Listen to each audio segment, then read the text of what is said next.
There is a unique silence at 32,000 feet. A world suspended between continents, painted in blue and gold.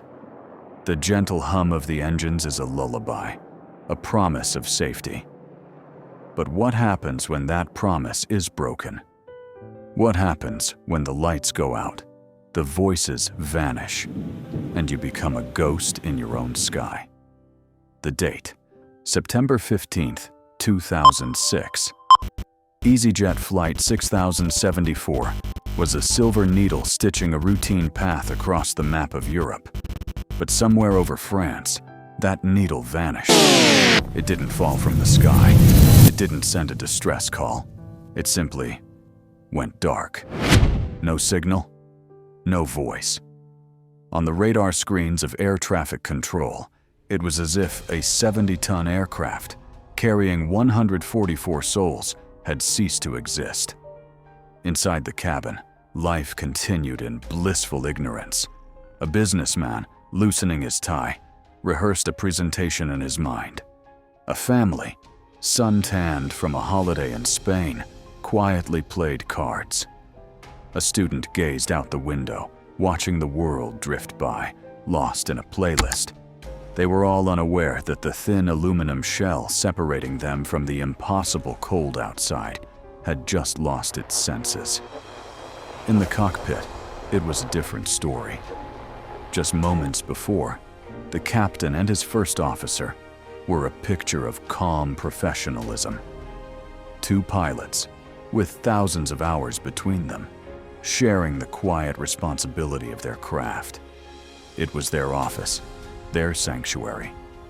Until a single flicker on the main display began a cascade they could have never predicted. It began with a click. Then, a soft chime. The autopilot disconnected.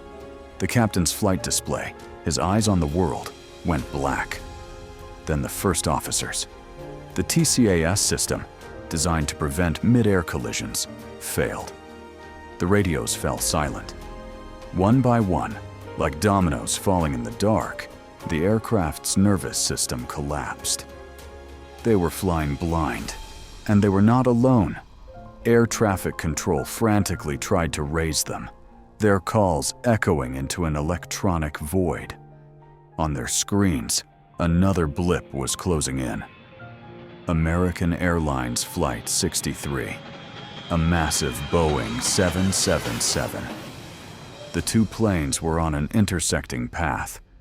The controller could see the collision course, but could only speak to one of the pilots. He had no way to warn the ghost. American 63, descend and maintain flight level 290, expedite descent. Inside the EasyJet cockpit, the silence was absolute. The pilots couldn't see the other plane. They couldn't hear the warnings. Their training took over. In a moment of pure instinct, the captain reached past the dead screens, his hand finding a small, unassuming panel, the manual transponder.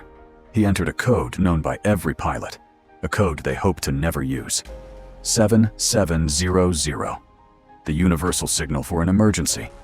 Suddenly, on the controller screen, a blip reappeared. The ghost was back. With minimal instruments and maximum skill, the crew guided their wounded bird towards Bristol. The landing was firm, met by fire trucks waiting on the tarmac, but it was safe. The passengers, stepping out into the cool English air, would only learn later that they had been characters in a story of near disaster, saved by two pilots who refused to be ghosts. This incident barely made the headlines, but it's a powerful reminder that sometimes the greatest acts of heroism happen in complete silence.